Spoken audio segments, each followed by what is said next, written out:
Bonjour et bienvenue sur 13e rue.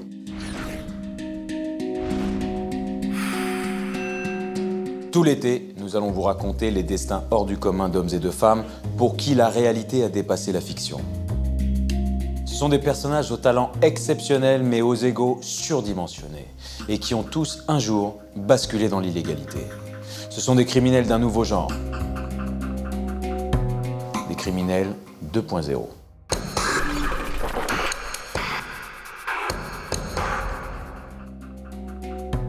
Cocaïne, escort girl et fête démesurée. Derrière cette vie de débauche et ces millions de dollars amassés, Jordan Belfort incarne la face sombre du rêve américain.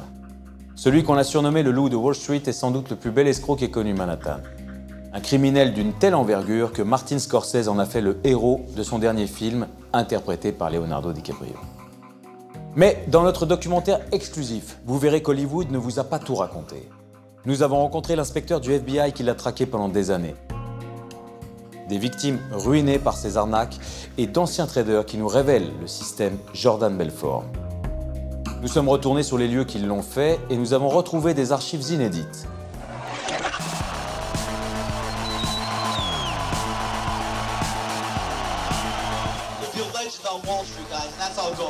Voici donc l'incroyable destin de Jordan Belfort, le loup de Wall Street. Nous sommes le 9 décembre 2013. Sur les Champs-Élysées, journalistes, photographes et badauds se pressent.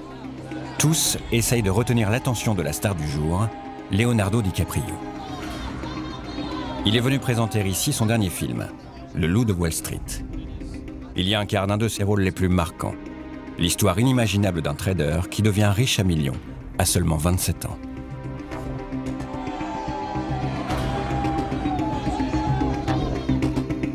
Mais ce que personne ne sait, c'est qu'un homme est derrière toute cette histoire. Il a la cinquantaine, plutôt bel homme. Il s'agit de Jordan Belfort, le véritable héros du film. C'est lui qui a inspiré cette incroyable success story qui dépasse la fiction. Et le plus fou, c'est que tout est vrai.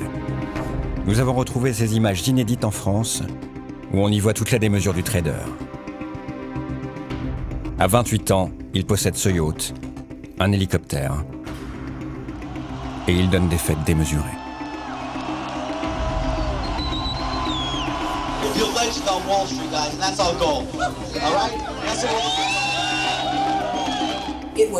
C'était boulot, boulot, boulot, fête, fête, fête. Il vivait à 200%, il n'y avait pas de demi-mesure. Dans les années 90, Jordan Belfort incarne la réussite américaine dans tous ses excès. Sexe, drogue et dollars à gogo. Dès que je le voyais, il était perché. Il était toujours sous drogue. C'était fou. La dernière fois que je l'ai vu, ses yeux sortaient de la tête. Il était toujours sous drogue. Jordan Belfort, c'est un peu le fabuleux destin d'un New-Yorkais issu d'un milieu modeste, qui va réussir à gagner des centaines de millions de dollars sans avoir passé le moindre diplôme. Avec pour seule arme, un charisme hors du commun. Il vendrait des parapluies dans le désert, ce type. Et ça, c'est un don, c'est un talent, il est né avec. Il était un dieu de la vente. Le loup de Wall Street, quoi. Sa vie, Jordan Belfort l'a racontée en détail dans son autobiographie publiée en 2006. Un livre passionnant qui a bâti un mythe, celui du loup de Wall Street. Seulement, dans sa quête de pouvoir, Jordan a tendance à oublier un peu vite qu'il a bâti son empire sur une vaste escroquerie. Belfort était la bonne personne, au bon endroit, au bon moment, avec la bonne idée de fraude pour un criminel. Alors nous sommes allés à la rencontre de tous ceux qui l'ont croisé. Ses anciens employés, son avocat, les victimes de ses arnaques ou encore l'homme qui l'a traqué pendant des années pour l'arrêter. Tous racontent un Jordan Belfort calculateur, sans morale ni scrupule. Un personnage complexe qui suscite l'admiration comme la haine. Jordan Belfort est quelqu'un de très amusant. Je l'aime beaucoup. Je ne lui fais pas confiance, je ne lui confierai jamais mon argent, mais il est sympa. Voici le véritable portrait de ce symbole des folles années 90, où l'argent est roi.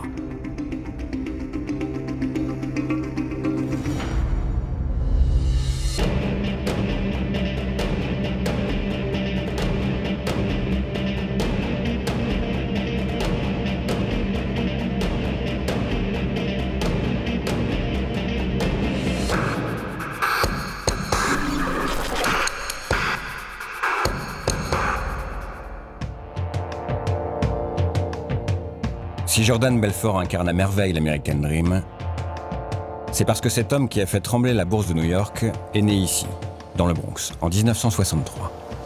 À l'époque, c'est l'un des quartiers les plus pauvres de New York, miné par les guerres de gangs et le trafic de drogue. Jordan est issu d'une famille modeste. Il est le deuxième fils de Léa et Max Belfort. Et ses parents ont une profession qui va sans doute peser dans sa vie. Ils sont comptables. Jordan va donc grandir en entendant parler d'économie, de finances, de bénéfices.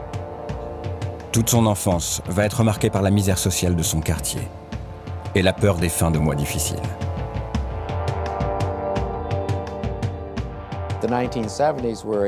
Dans les années 70, les Américains s'inquiétaient beaucoup pour leur argent. Le problème, quand on vivait à New York, c'est que les prix augmentaient avec l'inflation. Mais les salaires ne suivaient pas pour autant.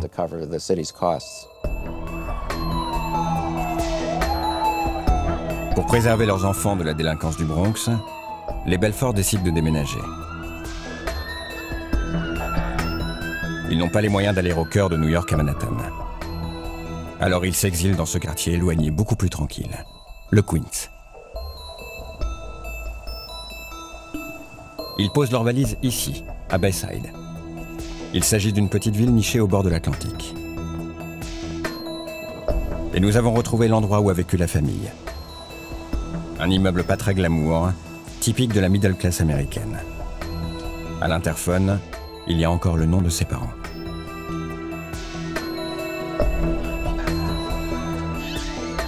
Et là, très vite, Jordan va se révéler être un enfant pas comme les autres. Il est sujet à de terribles crises d'angoisse et dort très peu.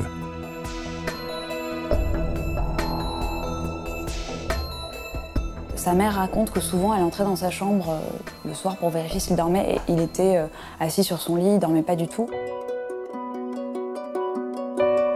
Et puis quelque chose va complexer Jordan toute sa vie. Ses origines. Il est juif et il en a un peu honte. Car ceux ici qui ont le pouvoir, ce sont les bourgeois protestants, les fameux WASP, qui habitent les quartiers chics de Manhattan. Dès son enfance, il éprouve un désir d'ascension, un besoin de revanche sur ses origines modestes.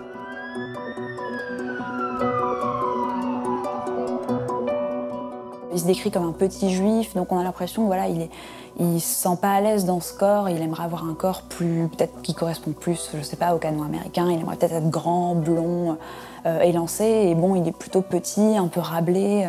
Bon, il est plutôt beau gosse quand on voit Jordan Belfort, mais lui, en tout cas, il se trouve pas forcément très beau. Donc il y a ce complexe physique, et puis il y a aussi ce complexe social voilà, d'être issu d'une middle class qui ne le fait pas trop rêver. Lui, il a vraiment... ce qui le fait rêver, c'est les superbes voitures hors de prix, les grandes femmes blondes, mannequins, top modèles.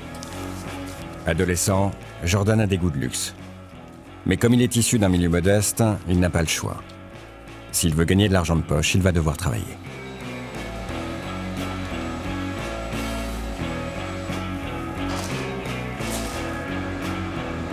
Or, l'été de ses 16 ans, une vague de chaleur écrase New York.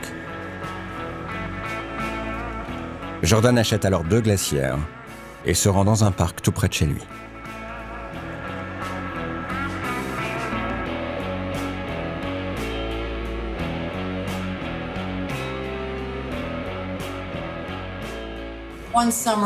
Un été, Jordan a décidé de vendre des glaces sur la plage. Il allait de serviette en serviette. Et ça marchait bien. Il est né pour ça. Il était très doué. D'ailleurs, ça fonctionnait tellement bien qu'il a embauché des copains pour vendre pour lui. Il n'était qu'un adolescent, mais il a réussi à monter son petit business. À la fin de l'été, c'est l'heure de faire les comptes. Jordan n'avait investi qu'une dizaine de dollars au départ. Au bout de seulement 2 mois, il empoche un incroyable jackpot de 20 000 dollars. Un businessman est né.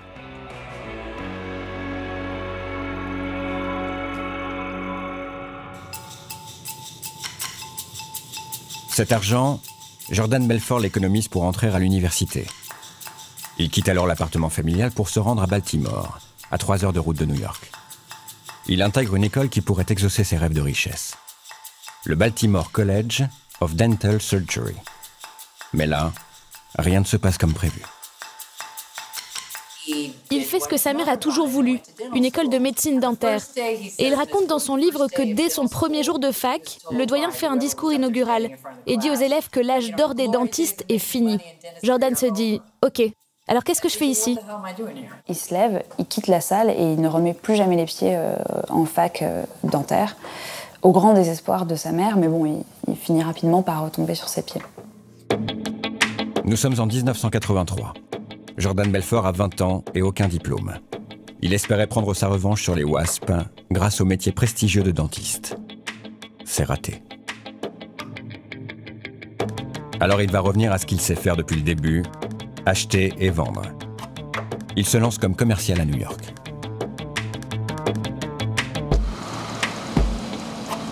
Il parcourt la ville dans un camion pour vendre de la viande et des fruits de mer congelés.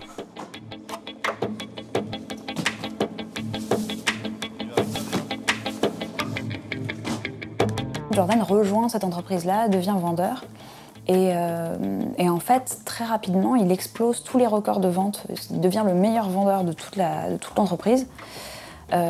Donc forcément, ça lui donne des idées et il propose à son ami de faire sécession, de partir, qu'ils montent leur propre entreprise de vente en porte-à-porte de viande et de surgelés.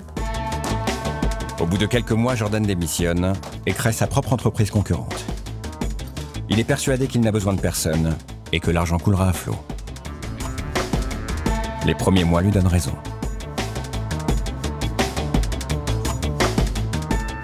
Au début, ils ont donc un seul camion et puis finalement, assez rapidement, ils se retrouvent avec 26 camions. Et là, en fait, il se rend compte que quand on monte une boîte et qu'on se fournit auprès de grossistes, on peut les payer après avoir vendu. Il voit là une sorte de levier financier potentiellement très intéressant.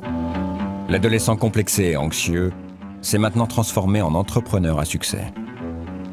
Avec l'argent qui coule à flot, il a trouvé le moyen de vaincre son complexe d'infériorité. Jordan tient enfin sa revanche et il veut le faire savoir. À seulement 21 ans, il s'offre une Porsche rouge dans laquelle il aime parader dans les rues de Bayside.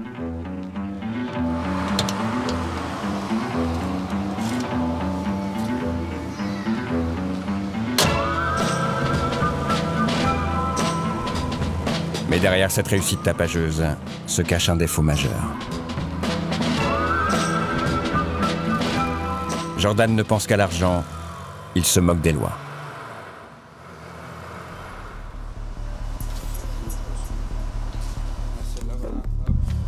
Il laisse des factures impayées et ses banquiers le harcèlent. Il doit déposer le bilan. Pour lui, l'épisode marquant, c'est que les huissiers viennent et saisissent sa Porsche, qui était sa première Porsche, qui était, on le sent pour lui, le symbole d'une émancipation sociale, de l'ascension. Il verse une larme, mais c'est fini. Par contre, on sent que c'est un épisode, il va vraiment tout faire pour ne pas répéter ce genre d'erreur. Le jeune homme repart de zéro. Un voisin lui conseille de trouver du travail dans cette rue du sud de Manhattan. Wall Street, la place boursière historique de la ville, symbole de la puissance financière américaine.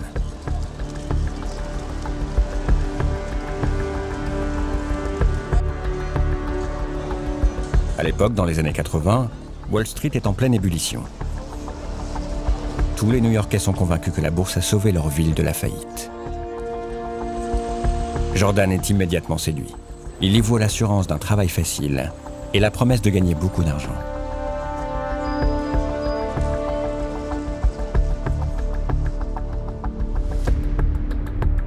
D'autant plus qu'à l'époque, un film dévoile le monde de la finance.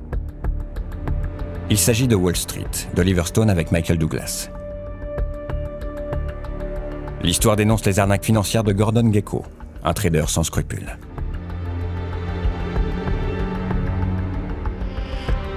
Cela va impressionner Jordan et créer chez lui une vocation.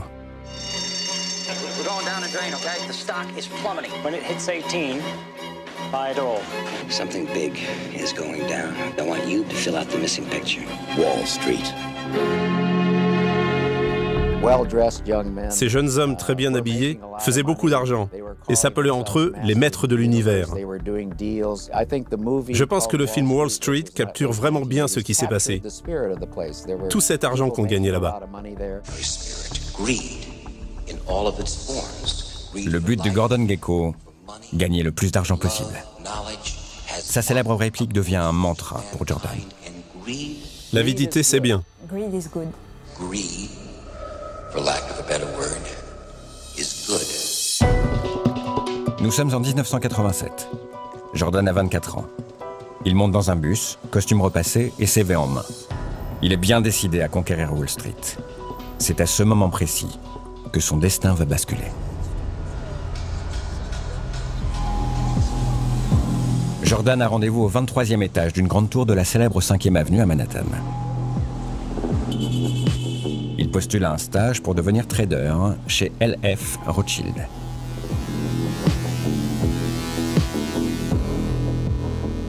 LF Rothschild était ce qu'on appelle une banque d'investissement. À cette époque, les compagnies boursières, les banques ont investi de grands bureaux et ont engagé de nombreux traders. Utilisaient de nouveaux systèmes informatiques pour échanger les actions. On pouvait travailler en ligne, on utilisait les ordinateurs pour acheter et vendre des actions. Ça s'est démocratisé dans les années 80-90. Dès son entretien d'embauche, Jordan impressionne son auditoire.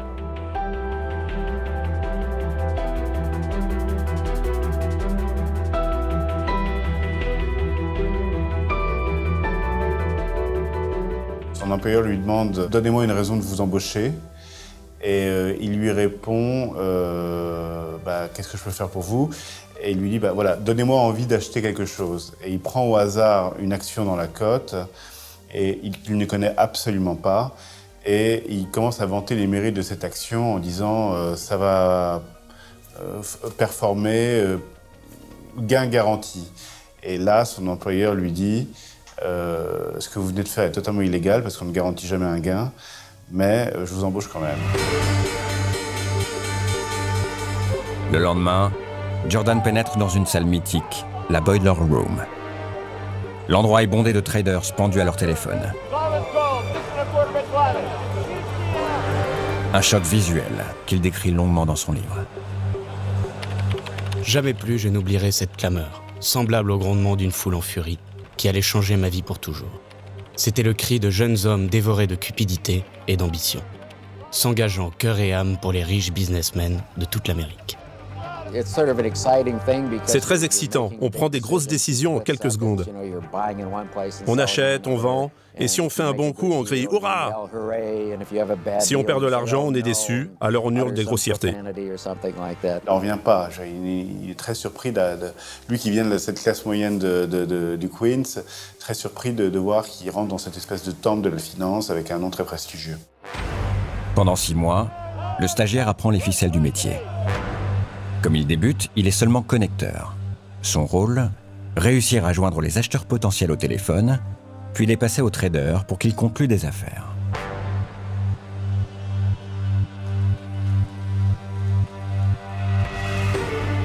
Dans ce nouveau milieu, Jordan est humilié, insulté quotidiennement par ses supérieurs. Mais il ravale sa fierté et au bout de quelques mois, il décroche le Graal, un diplôme de trader. Nous sommes en septembre 87. Jordan s'apprête à entamer son ascension dans les sphères de la finance, quand soudain, un événement imprévisible va brutalement tout arrêter.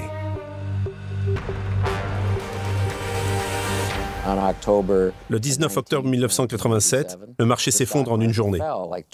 C'est la plus grosse chute jamais vue à Wall Street. Les actions perdent 22% de leur valeur en quelques heures. Le ciel lui tombe sur la tête, il apprend que LF Rothschild, temple de la finance, fait faillite, donc il perd son job. Voilà. Il n'est plus question d'être promu, il n'est même plus question de travailler chez LF Rothschild, donc c'est assez dur pour lui. Il a très peur de devoir tout recommencer à zéro. Il n'y a plus de travail à Wall Street. Alors Jordan épluche les journaux en quête du nouveau job qui fera sa fortune. Une petite annonce attire son attention. Un poste de courtier dans une entreprise éloignée de Manhattan.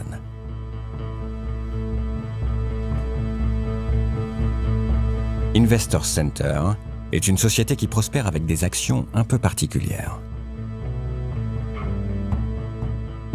On appelle ça des penny stocks, c'est vraiment parfois même des cent stocks, c'est-à-dire des actions de quelques centimes en fait. C'est des actions qui sont vendues sur le marché hors cote, donc totalement dérégulé. Donc tout est permis, on peut manipuler les cours comme on veut. Ici, la spécialité est de vendre des paquets d'actions à de crédules retraités ou épargnants un peu trop naïfs. Ils s'imaginent gagner le gros lot en misant sur de petites entreprises censées exploser dans les prochains mois. En réalité, celui qui s'enrichit, c'est Jordan. Dès son premier mois comme employé à Investor Center, il gagne 38 000 $. Le mois suivant, il en gagne 70 000, donc on est sur une pente plutôt ascendante. Et au total, la première année, il gagne 500 000 $. Donc il n'a pas perdu au change. Grâce à ces actions qu'il ne vend que quelques centimes de dollars, Jordan devient enfin riche. Il prend un malin plaisir à se pavaner devant le country club du coin, un endroit réservé aux grands bourgeois protestants.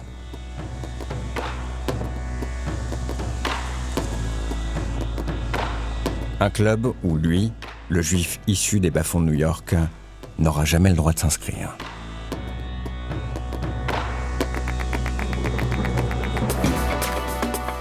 Même quand il est au sommet, il a encore quelque part envie de prouver qu'il est meilleur que tous ces wasps et de les écraser, de les ridiculiser, de leur extorquer de l'argent. Jordan a maintenant 26 ans. Ses techniques de vente sont redoutables. La décision est prise. Il se met à son compte avec l'un de ses collègues et amis, Danny Poroch. Ensemble, ils créent une société qui s'appelle Stratton Oakmont et c'est un nom qui est choisi de manière volontairement pompeuse pour se donner des lettres de respectabilité. C'est déjà le début de l'arnaque. Les deux associés s'installent dans un ancien garage de Long Island. Dans la même lignée qu'Investor Center, Stratton Oakmont vend des actions de petites entreprises mal cotées. Mais cette fois-ci, Jordan a une idée géniale. S'attaquer aux gros poissons, aux hommes d'affaires, capables d'investir plusieurs centaines de milliers de dollars.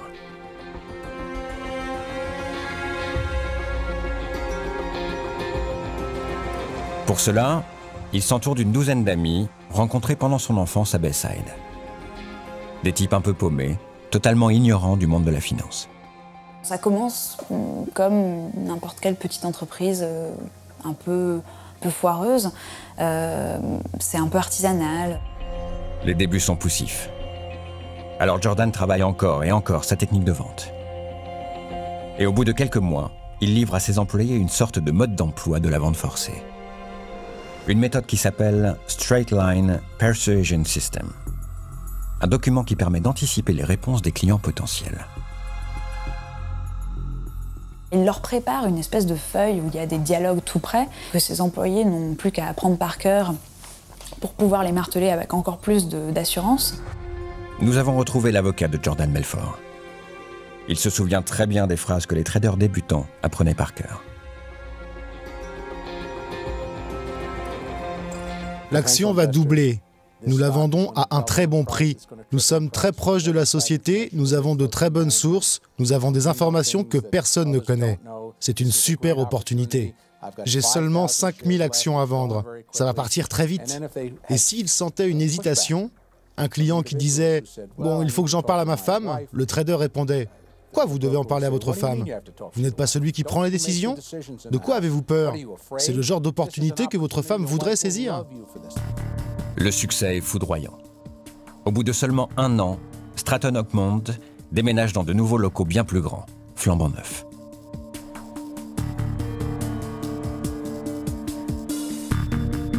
Nous sommes au 1979 Marcus Avenue. C'est derrière ces vitres que va se bâtir le mythe de Jordan Belfort. Ici, en quelques années, il va réunir plus de 1000 personnes et gagner des millions de dollars. Avec des méthodes particulièrement efficaces.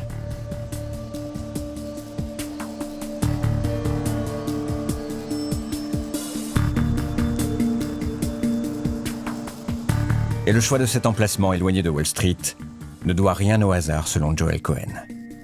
Ce procureur a longuement enquêté sur Stratton Oakmont.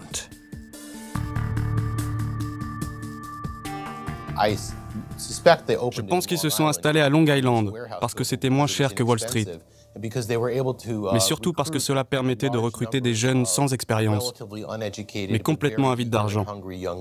Des jeunes qui pensaient que c'était le meilleur job du monde. Ils n'auraient jamais pu recruter ce genre de personnes à Manhattan. Parmi les jeunes loups attirés par l'argent facile, voici Roman Ansari.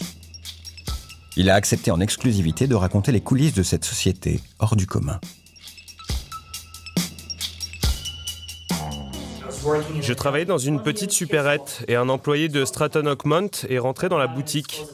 Il avait peut-être 24 ans et il portait une superbe Rolex. Alors je lui ai demandé ce qu'il faisait dans la vie. Il m'a répondu « Je suis trader ». Alors j'ai demandé « Est-ce que vous gagnez beaucoup d'argent ?» Il m'a dit « J'en ai gagné plus l'année dernière que tu n'en gagneras dans toute ta vie ». Alors je lui ai dit « Comment on fait ?» Il m'a donné sa carte et m'a dit « Tu veux faire de l'argent ? Sois là à 7 h demain matin. » Le lendemain, Roman se rend à Long Island. Il est complètement stupéfait par ce qu'il découvre sur le parking de Stratton Oakmont.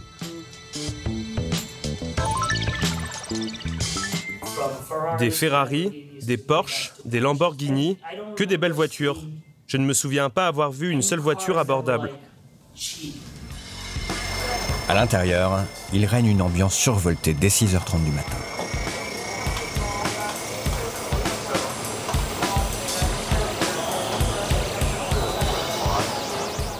Imaginez une pièce avec 1000 personnes. Vous entrez là-dedans et il y a un bruit pas possible. C'était invraisemblable. Je ne savais plus où donner de la tête. L'exemple de Roman n'est pas un cas à part. Jordan Belfort recrute ses employés dès leur sortie de l'école quand ils ont 18 ou 20 ans. Il peut ainsi les formater avec ses techniques de vente bien particulières.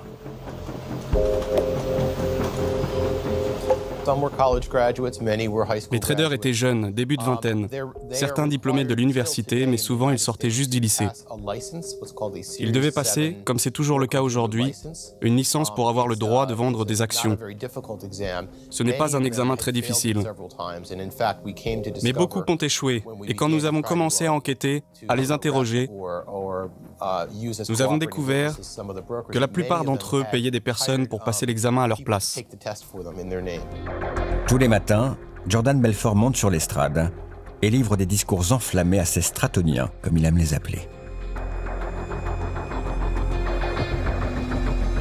Ces moments de liesse sont capitaux dans la gestion de la société. Le jeune patron de 28 ans promet un niveau de vie sans limite aux jeunes traders, assoiffés d'argent et d'adrénaline qui boivent littéralement ses paroles. Il avait cette espèce de capacité extraordinaire de dynamiser ses équipes avec, en effet, ses grands discours. C'est un excellent orateur. C'était un gourou. Il était leur leader. Il l'admettait lui-même, il y avait un véritable culte autour de lui. Il se mettait en scène, il leur promettait qu'ils allaient faire beaucoup d'argent, qu'ils allaient devenir comme lui, qu'ils allaient pouvoir s'éclater dans la vie. Alors ils le suivaient. Pour tenir le choc de cette cadence infernale, les traders se laissent tenter par la consommation d'alcool et de drogue qui provoque euphorie et hypersensibilité. Cocaïne.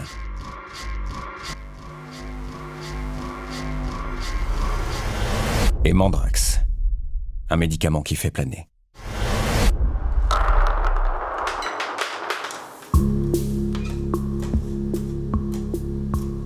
Toutes ces substances sont monnaie courante chez Stratton Oakmont. Des dealers viennent même directement livrer les employés dans les bureaux. Quand vous vivez à toute vitesse, vous avez besoin d'un break parfois. Mais ce n'est pas possible, pas par manque d'argent, mais par manque de temps. Les drogues vous permettent de souffler. Elles font voyager votre esprit. Elles vous emmènent dans un autre monde. Alden Cass est psychologue. Il a aidé de nombreux traders de Wall Street à sortir des méandres de la drogue.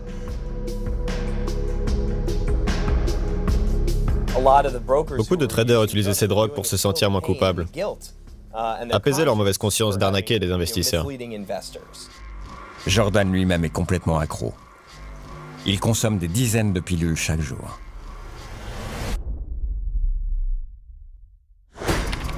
Quand je suis arrivé à Wall Street, je ne connaissais rien aux drogues. Je n'en prenais jamais. Mais au bout de quelques temps, ça me paraissait complètement normal. C'est comme devant une baignoire d'eau chaude. Au début, on trempe un doigt de pied et on le retire tout de suite, car c'est trop chaud. 5 minutes plus tard, on est complètement dedans et on s'y sent bien. Dès que je le voyais, il était perché. Il était toujours sous drogue, c'était fou. La dernière fois que je l'ai vu, ses yeux lui sortaient de la tête, il planait toujours. Les jeunes traders prennent Stratton Oakmont pour un vaste terrain de jeu.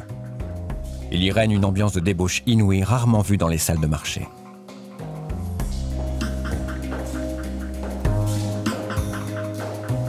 Jordan lui-même est un peu débordé par les événements.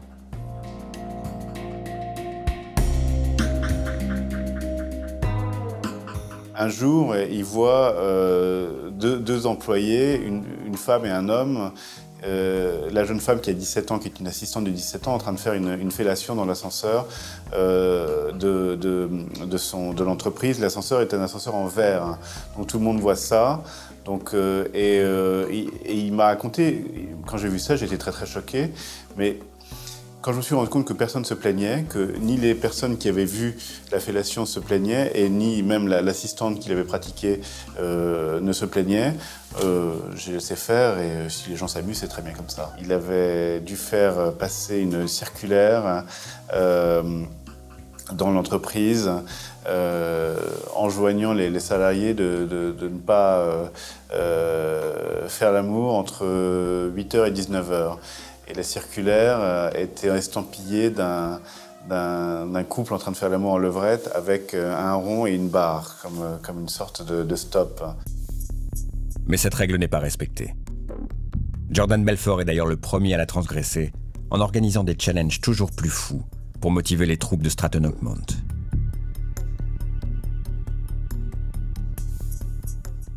Le mardi, c'était le jour des prostituées. Il y a une personne assise de chaque côté de la table. Une fille est en train de danser sur la table. Les deux traders doivent vendre leurs actions le plus vite possible. Celui qui gagne remporte la fille. Jordan Belfort n'hésite pas à dépenser des dizaines de milliers de dollars pour organiser des petites soirées où il s'agit de célébrer une introduction en bourse ou un contrat. Et c'est des soirées de débauche incroyables.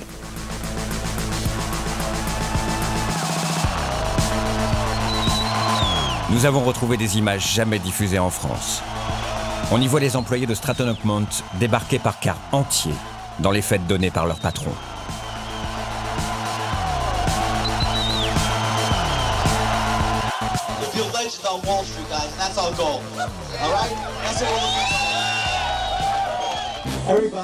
Jordan chouchoute ses employés à grands coups de soirée alcoolisés. Il veut donner l'impression d'une entreprise où tout est permis et où il faut vivre l'instant présent.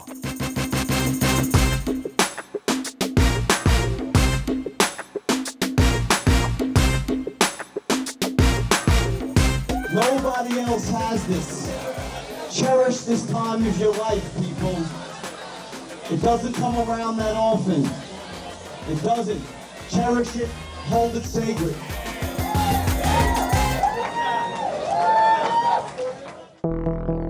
Jordan collectionne les voitures rutilantes, se déplace en hélicoptère et s'offre même le comble du luxe, un yacht de 50 mètres.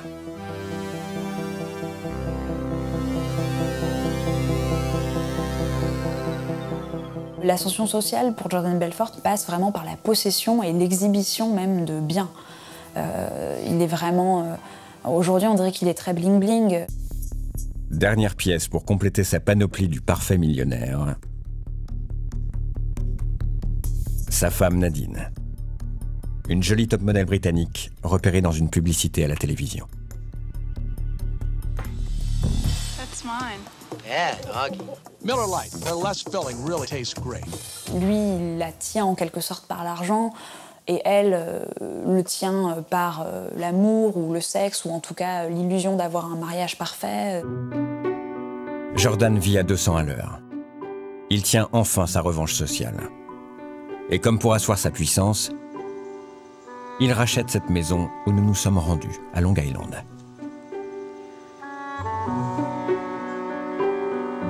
C'est la dernière propriété de l'ancien président de la bourse de New York, à Brookville, la banlieue ultra chic de Long Island. Il m'a dit, vous savez, rien n'est jamais assez grand pour moi. Même quand j'avais acheté cette maison, je me suis dit, l'allée n'est pas assez longue, il va falloir que je l'agrandisse. C'était le genre de personne qui n'en avait jamais assez. Il me fait penser au petit frère que tout le monde ignore, dont personne ne fait attention. Il fait tout pour réussir car il veut avoir de l'importance. C'est exactement ce qu'a fait Jordan.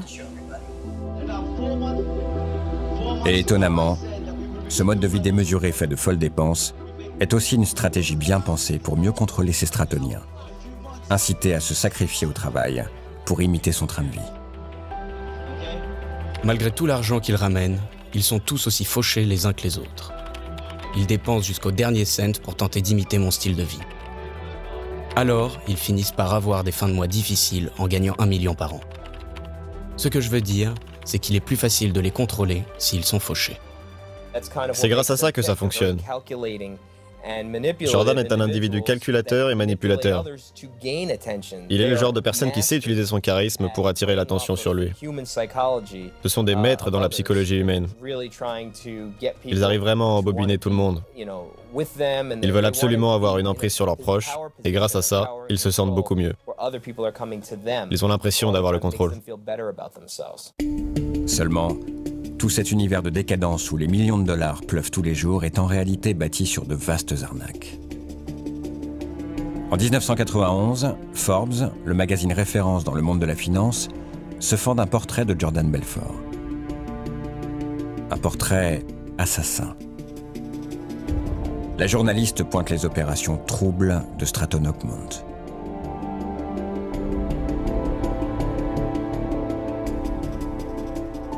L'article est assez négatif. D'ailleurs, le titre de l'article, c'est Stacks or Stocks, What's the difference? Donc, steak, où il y a un jeu de mots entre steak et stocks, steak et action, pour faire référence à son activité de vendeur de viande, son passé de vendeur de viande. Donc voilà, le titre est assez ironique et l'article dépeint Jordan comme un personnage qui est prêt, voilà, qu'il vende des steaks ou des actions, il le fait avec la même ambition de s'en mettre plein les poches. Et l'article, c'est écrit noir sur blanc dans l'article, que en fait, Stratton Oakmont vend des actions à des investisseurs un peu naïfs qui se laissent complètement embobiner.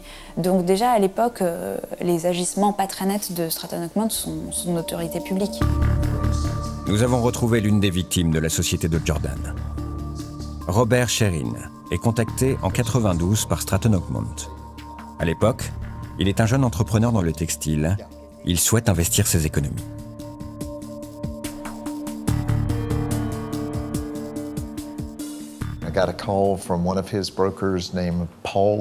J'ai reçu un appel d'un certain Paul Greco qui m'a dit « Je suis Paul Greco, je travaille pour Stratton Oakmont.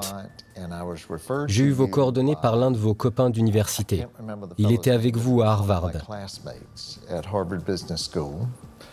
Je lui ai fait gagner beaucoup d'argent. Il m'a donné votre nom et m'a dit de vous appeler car vous aimiez jouer en bourse. Vous êtes agressif et intelligent et que vous seriez très intéressé par ce genre d'affaires vous aussi. » Et ça a ouvert le dialogue.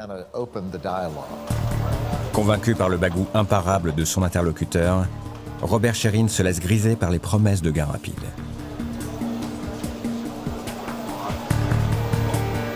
Il investit d'abord 11 000 $ dans des actions qui se révèlent lucratives.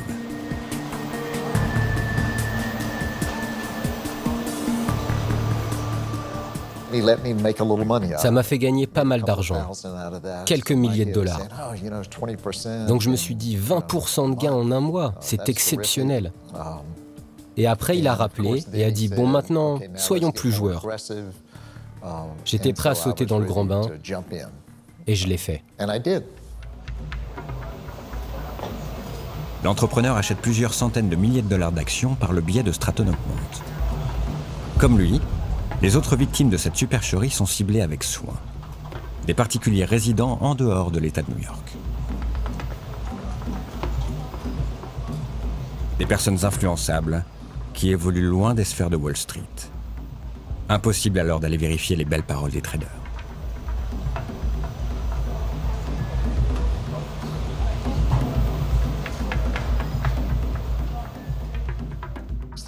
Chaque société avait une histoire incroyable selon eux. La différence entre aujourd'hui et cette époque, c'est qu'en 1992, on ne pouvait pas aller vérifier sur Internet pour voir si le trader nous ne racontait pas de bobards. On leur disait, écoutez, c'est la meilleure action que vous puissiez acheter. C'est une société qui a eu l'idée de vendre de l'eau potable dans les supermarchés, directement dans des grosses bonbonnes. Personne n'y avait pensé avant. Les clients viendront faire leurs courses et rechargeront leurs bouteilles recyclables. Ça va faire un carton. Comme vous êtes un bon client, c'est à vous que l'on veut vendre les premières actions. En vérité, la société dont ils vendaient les actions était juste une entreprise fantôme. Il n'y avait personne, c'était juste un nom. Mais Jordan ne se contente pas de ce genre de tromperie. Il veut gagner toujours plus, comme un joueur compulsif. Alors il va mettre au point une escroquerie baptisée Pump and Dump.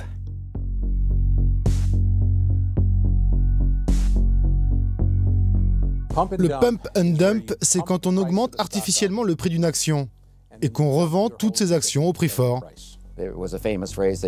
La phrase qu'on utilisait dans le jargon, c'était « Ok, décrochez-moi ce téléphone et mettez du rouge à lèvres sur ce cochon ». Ce qui voulait dire qu'on allait vendre de très mauvaises actions, mais qu'il fallait les embellir un peu pour les rendre plus sexy. Le meilleur exemple est l'affaire Steve Madden. En 1993, Jordan souhaite miser personnellement 500 000 $ dans la marque du créateur de chaussures à la mode. Jordan veut posséder la moitié du capital de cette entreprise. Et il a un tuyau en or. Il sait que cette marque va bientôt entrer en bourse. En réalité, Stratton Oakmont n'a légalement pas le droit de posséder autant de parts. Alors, Jordan décide de recourir à une astuce illégale. Il va créer des sociétés écrans gérées par ses amis.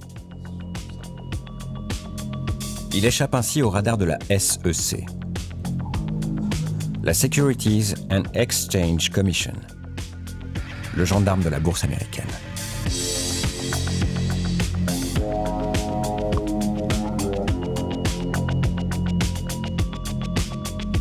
Le jour de l'introduction en bourse de Steve Madden, Stratton Oakmont rachète massivement les actions aux sociétés écrans au prix de 5 $. Sur le marché, tout le monde s'étonne de cette manœuvre et se dit qu'il faut suivre le mouvement. Et acheter du Madden. Le cours de l'action s'envole. Jordan a réussi à la faire grimper artificiellement jusqu'à 18 $. Et là, il donne l'ordre à tous ses traders de vendre. Il réalise ainsi un énorme bénéfice. En 10 minutes, Jordan Belfort empoche 20 millions $. Et cette manœuvre illégale, il va la répéter plus d'une fois. Stratton Oakmont a introduit en bourse une trentaine de compagnies. La plupart étaient des sociétés vouées à l'échec. C'était vraiment de mauvaises boîtes, mais ça importait peu à Jordan Belfort. Il s'en fichait. Le but n'était pas de trouver une compagnie lucrative, mais plutôt de faire gonfler artificiellement sa valeur. Ceux qui pâtissent de ce genre d'arnaque, ce sont ceux qui achètent quelques jours après la hausse artificielle de l'action. Pour eux, le cours retombe brutalement en dessous de la mise de départ. C'est ce qui arrive à Robert Sherin. Pendant des mois, il va recevoir uniquement des mauvaises nouvelles de Stratton Oakmont.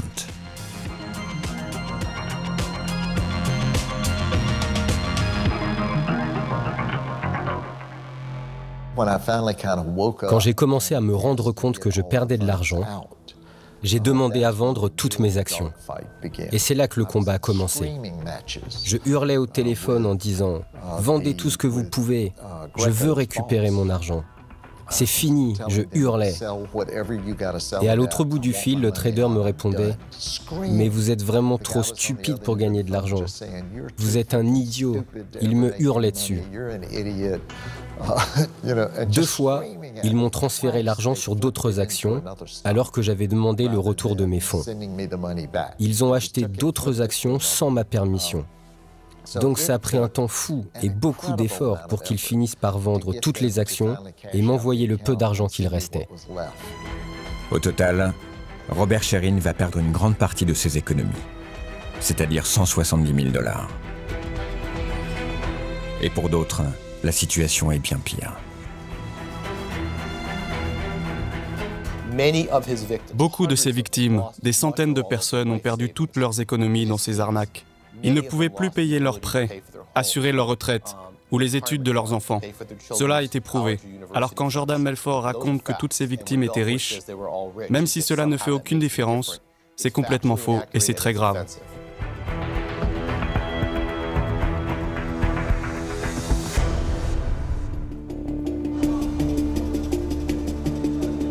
À Wall Street, on commence à parler de cette entreprise du Long Island qui fait des millions et où les traders sont récompensés à coups de prostituées. Alertée par de nombreuses plaintes, la SEC, le gendarme de la bourse, est déjà sur les traces de Jordan Belfort. À partir de 1992, 2 agents prennent leur quartier dans les bureaux de Stratton Oakmont. Ils épluchent le moindre document qui pourrait révéler une fraude.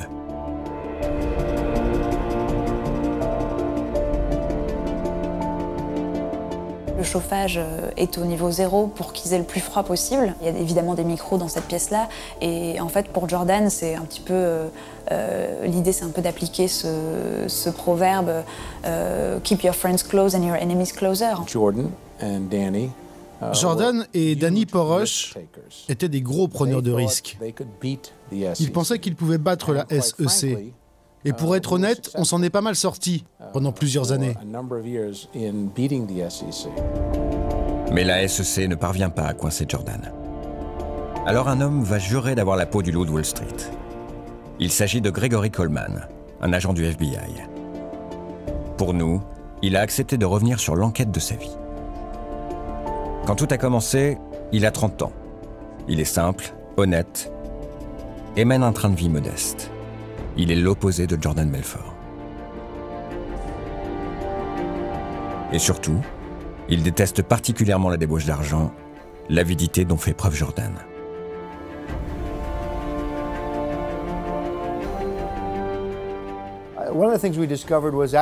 Dès le départ, ça a été très difficile de progresser dans cette affaire. Car beaucoup de traders et d'employés gagnaient des millions de dollars.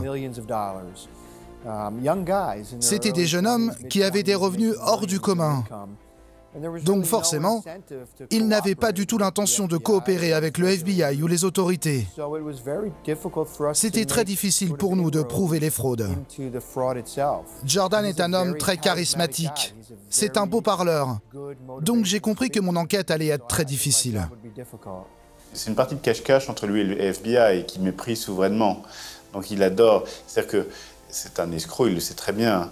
Mais comme il n'a aucun scrupule ni remords, pour lui, c'est pas le bien et le mal. C'est qui perd et qui gagne. Donc je joue à cache-cache avec le FBI. Et je vais leur montrer à quel point ils sont nuls.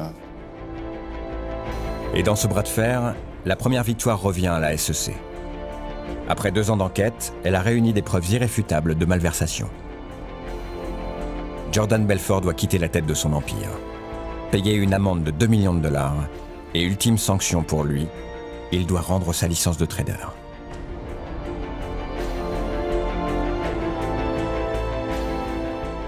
Jordan Belfort est particulièrement sanctionné puisqu'on lui retire son statut de trader et il n'a officiellement plus le droit d'exercer dans l'entreprise. Mais ceci dit, bon, il conserve son statut officieux, on va dire, de grand Manitou au sein de Stratton Oakmont. Et en plus, il conserve une rente très confortable. En réalité, pour le dédommager de son éviction, Jordan va continuer à toucher un salaire astronomique. 1 million de dollars par mois. Loin d'arrêter, il continue de plus belle son train de vie exceptionnel.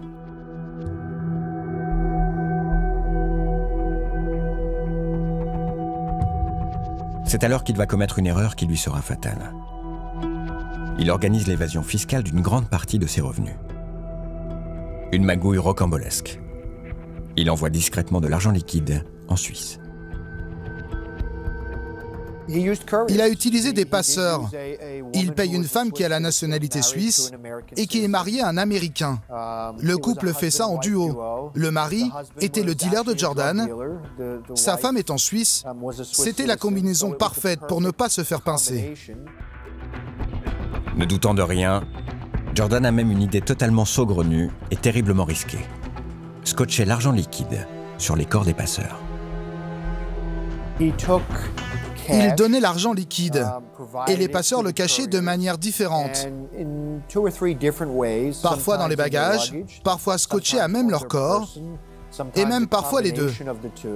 D'autres personnes ont été impliquées au fur et à mesure que la fraude avançait. Ils passaient la frontière américaine avec le liquide dissimulé et le déposaient sur des comptes en Suisse. Mais dans l'ombre, l'agent du FBI Gregory Coleman et celui de la SEC, Joel Cohen, s'unissent pour démanteler le réseau de Jordan Belfort.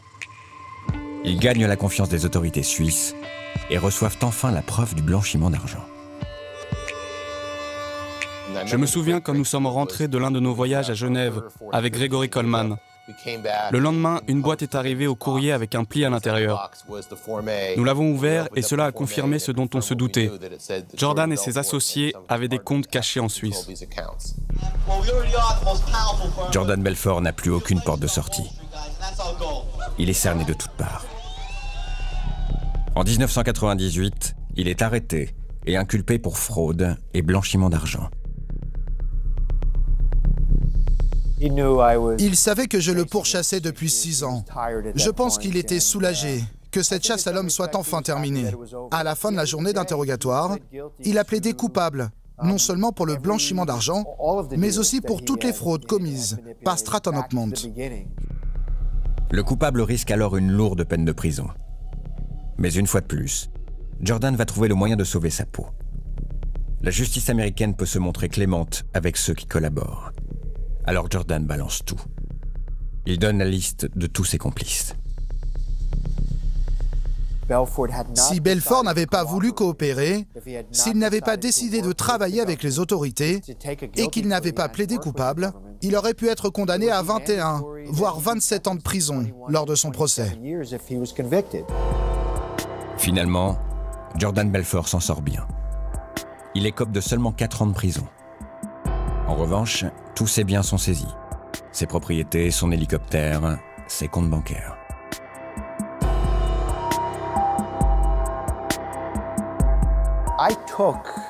J'ai pris tout ce que j'ai pu trouver.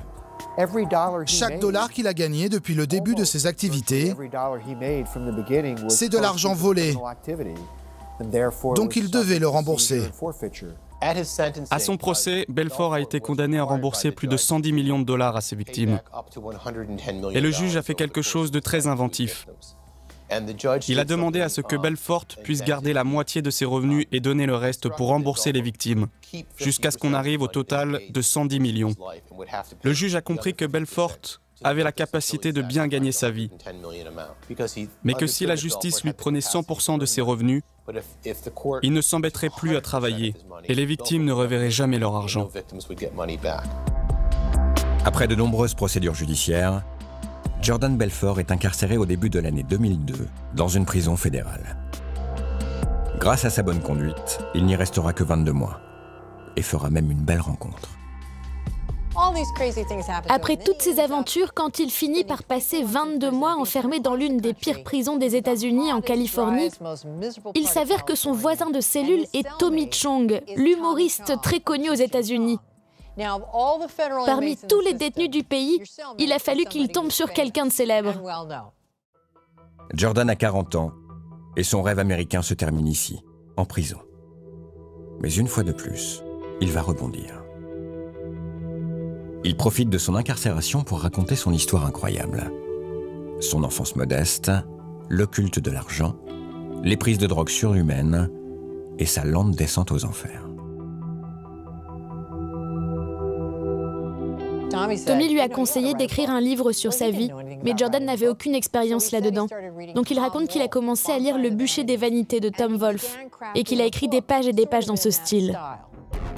À peine sorti de sa cellule en 2004, Jordan publie son autobiographie qui se classe directement dans les best-sellers de l'année. Le Loup de Wall Street sera le point de départ de son retour en grâce. Il sort de prison frais comme une rose. Ce livre lui donne presque une bonne réputation. Donc il passe 22 mois en prison, mais finalement, il en sort plus fort que jamais. Dans le livre, Jordan Belfort expose méticuleusement ses excès. Des 22 drogues testées aux innombrables escort girls. Il passe habilement sur ses escroqueries et lâche quelques remords de circonstance. Il y construit surtout le mythe d'un surdoué de la vente. Mieux, il se présente en victime du capitalisme et concède une seule erreur: avoir été aveuglé trop jeune par l'argent facile. Jordan Belfort n'a pas été victime du système, il a tiré profit du système. Jordan s'invente au passage un surnom imaginaire, le Loup de Wall Street, dont il n'a jamais été affublé jusqu'ici et qui sera repris dans toutes les interviews. Hollywood se jette sur cette histoire glamour faite d'excès, de sexe et d'argent à profusion. Leonardo DiCaprio et Martin Scorsese paient $1 million pour l'adapter au cinéma. Encore une histoire incroyable. Qui d'autre que Jordan Belfort aurait pu finir joué sur grand écran par Leonardo DiCaprio? Enfin, quelle est la prochaine étape pour cet homme? Président. Il va être président. Le 25 décembre 2013, Le Loup de Wall Street sort dans les cinémas du monde entier. L'ancien escroc devient une icône, un personnage presque sympathique. Jordan s'affiche au grand jour avec sa nouvelle femme. Mais derrière les paillettes, 1500 victimes attendent toujours leur argent. Belfort raconte dans les médias qu'il a remboursé toutes les victimes. Mais il suffit d'aller vérifier au tribunal pour se rendre compte que c'est faux. Il a arrêté depuis plusieurs années. Il doit toujours environ 100 millions au gouvernement, qui devrait aller aux victimes. J'attends toujours mon chèque de Jordan. Je suis sûr qu'il est dans ma boîte aux lettres.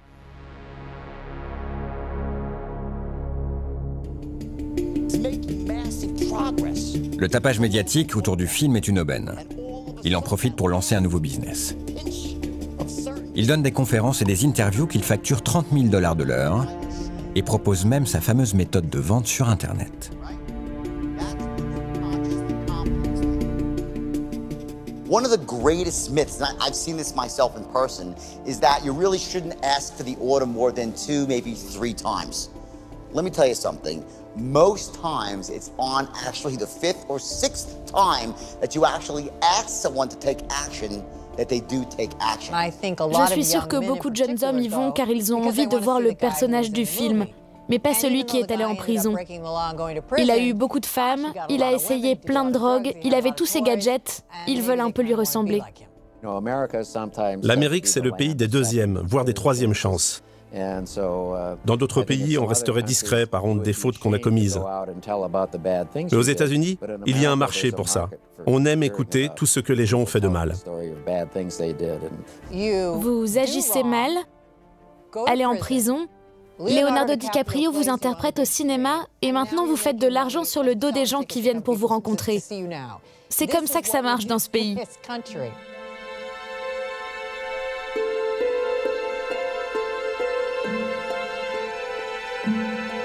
Comme pour fuir Wall Street et ses vices, Jordan Belfort s'est installé de l'autre côté des États-Unis, en Californie, dans cette petite maison face à l'océan.